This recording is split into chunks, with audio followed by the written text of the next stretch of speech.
We've got our game ready to go here, Jonathan. It's BH3 Esports looking to continue their winning ways versus Volticons, desperate to cause an upset here.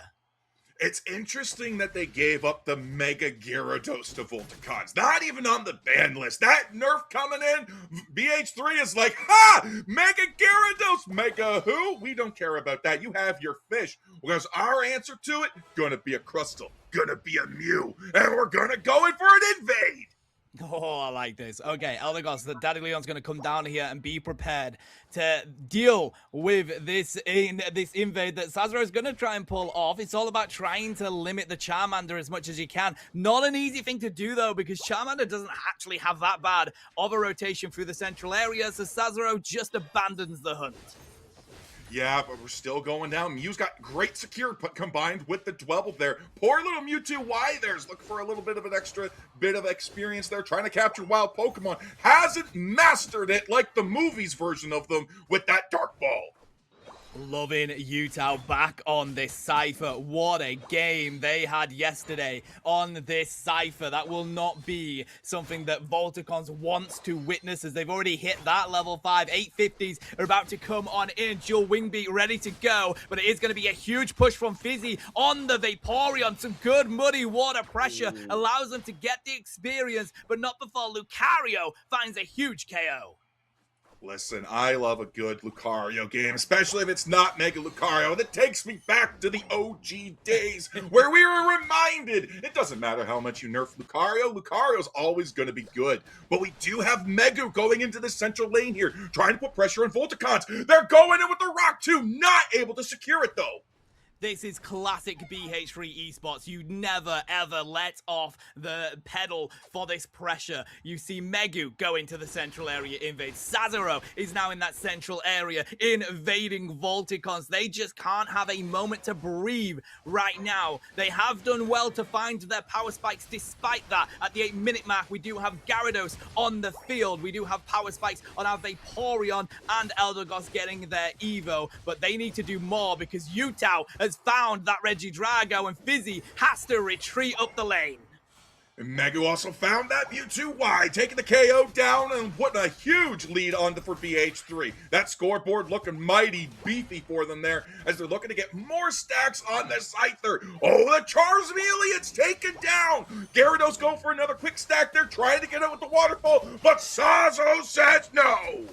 And again, it's classic E-Speed Kranix in this top lane, causing themselves to be a huge disruption to Volticons. Tibby, though, not happy. We've seen Kranix just zoom around this farm, wants to find the KO, unable to, but they do finally now have Charizard online at least. They need to hit that Unite move if they want to make a huge impact at this objective stage.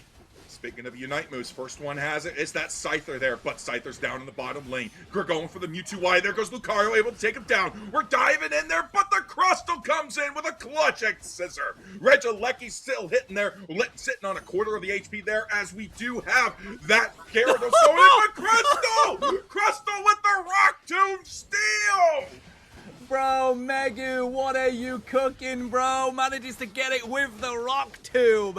Had the attention of BH3 there anyway, and they take the Lecky, and now they can rein in plenty of points. Fizzy, right now, trying to go like a missile onto Yutao, but they're going to get away with so little HP. They have HP recovery. Wish comes through as well from Sazero, and now they're happy to go into the top lane and bring it to that Gyarados. That's a deadly combo there that BH3's got with the Umbreon, with the Crustle, and how quickly they're able to collapse on the vision they're able to provide their team. Volticons has a lot to come up with because we're not halfway through the game, but we have 152 points on BH3, but only 29 for Volticons. BH3 just play so aggressively. They control each map lane. They go into the central area, so that's why teams struggle so hard against them, as Tibby, wanting to take down Yutao, unfortunately doesn't get enough damage through, and they're sent back to Nurse Joy. Snow can't get out of the claws of Megu here. Fizzy has to sprint away with an X-Speed there. Uses Muddy Water to buy a little bit of space, but BH3 Esports just hammers home more points. Yeah, we're just ticking into the Tutari coming in onto that Unite move as well. Eldegoss just hitting it. Vaporeon still falling behind at level 8. Does have its Unite move, but we're sitting at level 10s. I'm looking at a beefy 32. I'm looking at the points that Mew's scoring, thinking it's a level. Could you imagine a level 32 on this map? Bro, a level 32 Mew as well, that is a thing of nightmares. I'm going to try and not remember that. They're in mean luck right now on the Gyarados, still caught off Megu with some massive walls here. Brilliant effort by Fizzy, though, pulling out the muddy water to buy space for Volticons to retreat. And they don't find a single KO until at that moment where Yutao gets the revenge on Mewtwo-I. 225 to 29 now. BH3 is only furthered their lead by a small bit, but Volticons has been denied any more scores. It's been minutes in this small tournament game since they have scored a point. They need to pick a pad. They need to push it. They need to find a way to get on this, because right now, going into Groudon, it's not looking pretty. No, it's really not. You are up against it, against the best team in this league right now. They have lost submaps, but they have refused to lose sets. And they've only lost submaps against some pretty huge teams. Volticons, of course, well capable of being able to take this, but they got to keep up on these levels, and we need to see more points raining in. Of course, the T1s are up. We're going into Groudon here, Jonathan. So it does mean that you have a slight disadvantage as a team with a T1 up. You can't have unstoppable scoring anymore, so it just means it's easier for teams to push onto that T1 as a squad and makes it harder for you to defend. Yeah, it absolutely does there, but massive solar beam coming out from Mew there. Charizard taking the brunt of it. We tried to capture that Mewtwo-Y. Chari's able to get away, but Megu's on the hunt. 40 points coming in for Granix. Oh my gosh. Bro just dived in and said, hey, I was never here. But here, 40 points as a reminder.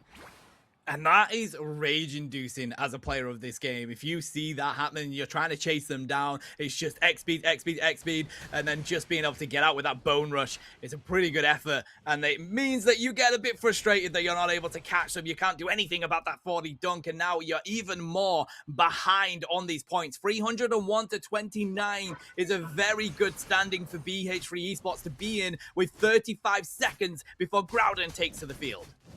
I just want to say Volticons has done a great job coming back on the levels there. Yutao still only level 13. BH3 has not managed to extend their level lead beyond what they had, and now Volticons has caught up. 2 level 12s on their side on the Charizard and Gyarados there. We got the level 11 on the Mewtwo, so the carries are online. Those supports are sitting at level 10 looking for their 11. So everybody on Volticons is looking pretty. We're not going for the red Jalecki, but 8 seconds left till the big red dinosaur appears, and they're ready for action. Yeah, leaving that Lecky to walk into the T2 would be smart. They do have Fizzy going to show some attention to it, or rather grabbing their experience. They've decided to abandon it. I like it. They recognize that that pad was going to be broken if that goes in. So no complaints there. It just means they get another 20 points on the board. Right now, Volticons, the ball is in their court. BH3 Esports knows all they need to do is hold them here, and they have beams. They can continue to drop this solar beam out of the Mew, and they have to use their heals coming out from Eldegoss to keep them on the field. Yeah, there the flip turn goes through the wall there. We're not able to find a pick there. Megu's still looking for that opportunity. And again, like, you gotta watch it, because the moment Megu finds you, the moment they find vision, the rest of BH3 will be looking to collapse. There's a great wall right there, but we don't see it. They get away, but it does stop Volticons from being able to find a position in the pit. Bro, this is such a tough position for Volticons right now. They are in a position where they have to do something. We've got a minute left in this game. Looks like they want to rotate through the top side, see if they can get a good pick here and go for a back cap. They're going to be able to pull out Sazero. There it goes. The slam coming in from Charizard, but they don't find the KO as Sazero. Megu instead over the pit. They're going through. They do manage to pull out the Unite move from Vaporeon, but Mystical Mirage will dodge all of that damage. In the meantime, it's Yutao. Green Illusion dive is going to be used. Goodbye to the Charizard. Groudon goes through. There's a Dragon Current, and it's Volticons that takes it off the back of Tibby and Fizzy here, Jonathan. They find the KOs, and now they need to desperately rein in Hundo Burgers.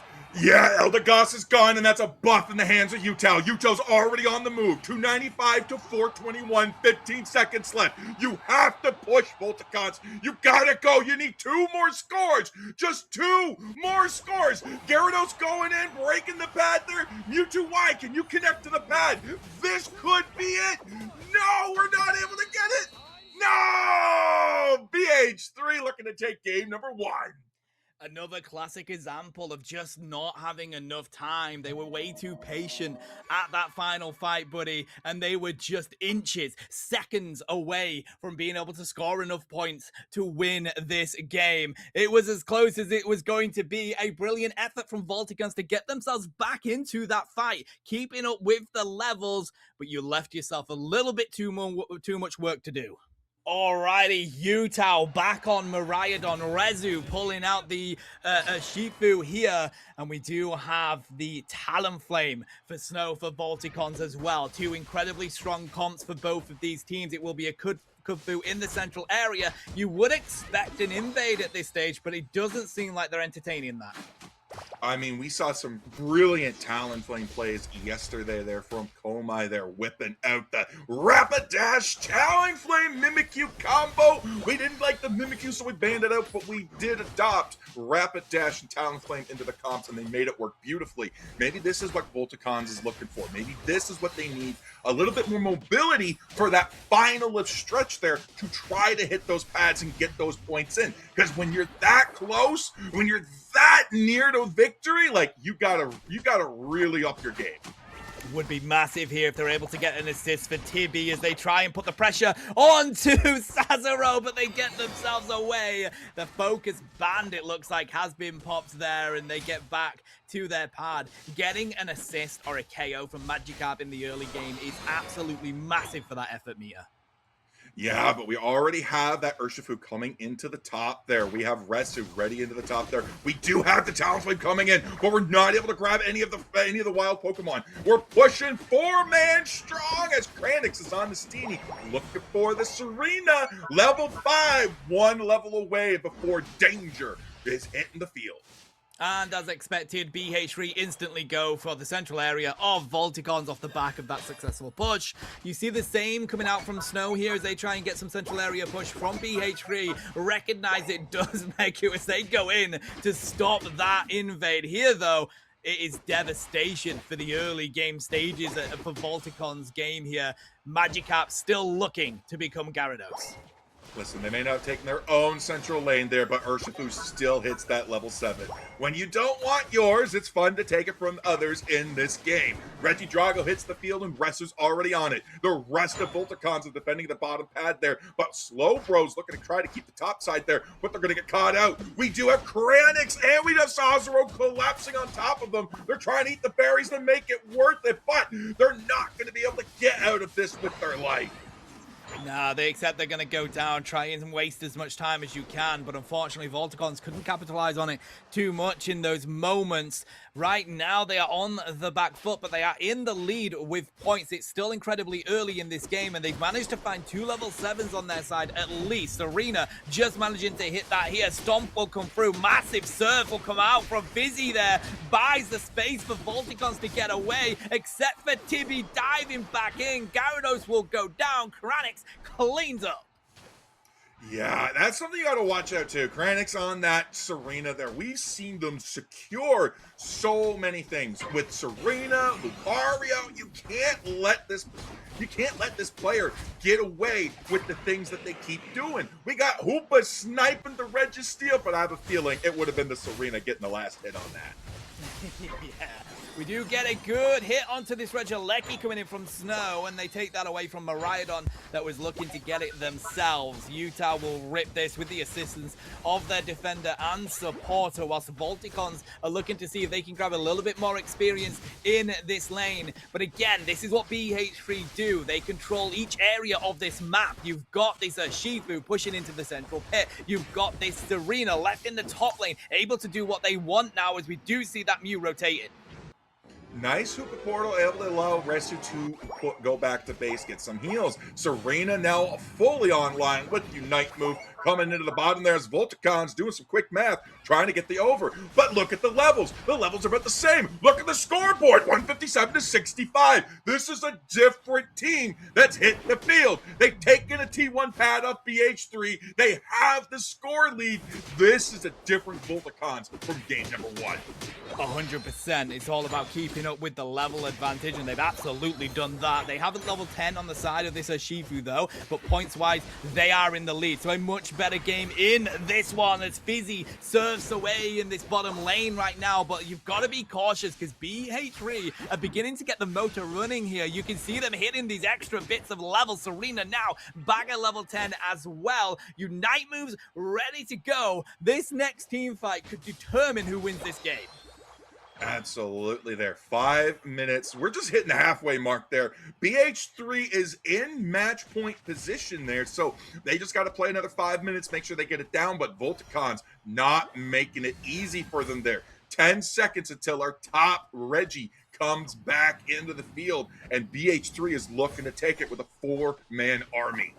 Oh, Cherry King trying to see if they can get some vision into that bush, but they do get spotted and they instantly dive on in. Do BH3 Esports. What a play with side up there. Full power Sai manages to at least pull Kranix away from their team. Tibby goes mega as they look to rip them down, but the portals are absolutely unleashed here. Huge coming out from Hooper, keeping their team in this fight, but Tibby is still strong on Mega. Gyarados finds the double KO, looks to try and chase down Utah, but that ain't an easy task, and they may have been baited into the central area. Snow comes with a Talonflame, finds the KO, nearly gets Crustle as well. The slow beam goes on to Urshifu, but that's going to be used to allow Snow to rotate to the top area and grab this Registeel. That was intense. The dipping and diving, the weaving and sweeving, and the swooping coming in from Volticons to avoid a KO. That's what you need. That's what you need to do. Megu's so close on getting them with that X scissor, but just a hair away is all you need to swing an encounter. This is as exciting a game as we were expecting. I love the fact that BH3 has been behind in a couple of moments in this game, but despite that, they still hit level 12 on Urshifu here, taking the lead in this game right now. Cherry King has just hit 12 as well, but I like the counter scoring they're trying to do in that top lane, knowing this Regieleki has been taken. Full power Sai here, just trying to see if they can reduce that damage coming in. Unfortunately, the Lecky will walk. They managed to pull out the Raging Fizz from Rezu, but it still keeps Fizzy on their feet, but unfortunately they're baited backing for the Surgeon Strike KO, and now BH3 Esports have cut down this score lead. 125 to 187. We are now in the final stretch before Groudon here. 53 seconds until it spawns in. Ready Drago, hoping to take its place, going on sentry duty, being like, I am the guard of the pit. If you take me, whatever. But until gone, I will do the things I need to do. And Volticons right now is doing the things they need to do. They're keeping the level lead. They're forcing BH3 to be the ones to make the first play. I mean, they've got to be patient in this final fight. That is the most important thing here. You've got to force BH3 to make the move. You are currently in the lead of this game, but that is such a tough task because they're so good at playing patiently at BH3 and getting that right move, that right pick in the final few moments. 10 seconds before Groudon takes to the field. This is it. If Volticons take this game, we will go to a game 3. BH3 desperately looking to continue their unbroken win streak. Megu has a position that's deep there. They're looking for the vision. They're ready to go. We have the Mew already starting to scout with the solar beams. They're looking for that engage there. Meanwhile, BH3 is now rotating into the bottom there while we have that Talonflame guarding that T1, Tier 2 pad. Serena going in for it. Kranix go looking for the pick, but they're not going to be able to find it. Megu looking to be caught out, but Volticon's on the wrong side of the map. We got a portal coming in. I mean, that's all it is. It's just bait and switch, looking to see who can get the first pick. Yeah, it's really tough because you don't really have your own healing, and it's Megu who sets it all up. They managed to find free with the Rock Tomb, get a huge amount of damage passed over to the side of Volticons, and they're going to have to retreat and go get some health at the moment. That's exactly what they do, trying to get back in now as the damage was dropped onto Groudon. Used as bait, BH3 trying to pull them in. The slow beam is going to be used onto the opposition. They find the KO onto Serena. Rubble Rouser will be used by Megu, catching free again in the Rock Tomb. They've just got to keep in this fight until their Serena can come back, but they've got 15 seconds left here, buddy. They got to make a decision as they nearly find Utah on the back of Snow coming in with the fly. Utah has to retreat now. They're so weak, they need a little bit of healing themselves, but they've got the range with that enhanced charge beam. Megu is absolutely cooking Volticons at the moment. Again, in the middle of the Rock Tomb, Bright Future Meteor Storm from Utah here manages to find two, and that's completely flipped this fight. Tibby has to back on out. Mega Gyarados is here. They're looking to take down Utah, but BH3 is just going to continue to rip the ground on. Snow comes in with a fly, doesn't land it in time, and it's going to be Hooper that takes it for BH3 Esports. Volticons just could not manage it, and with 15 seconds left here, Jonathan, BH3 continue their undefeated streak. Yeah, they're going in. That Gyarados, somebody had to break away to get that score in. Nobody from Volticons was able to do it there. They were beating down the clock there. They were going for it. The Talent Flame just double triggered. I can feel it in there. They're just like, and up we go. And oh no, I double clicked it. No, I whiffed it. You know, like I can sense the frustration. They were so close both times, and I think that also speaks to the level of quality that we have with these teams. The leaderboards don't accurately depict. I mean, yes, we got BH3 undefeated, the first team to be 6-0 in the entire league right now, but Volticons made them fight for every inch that they got.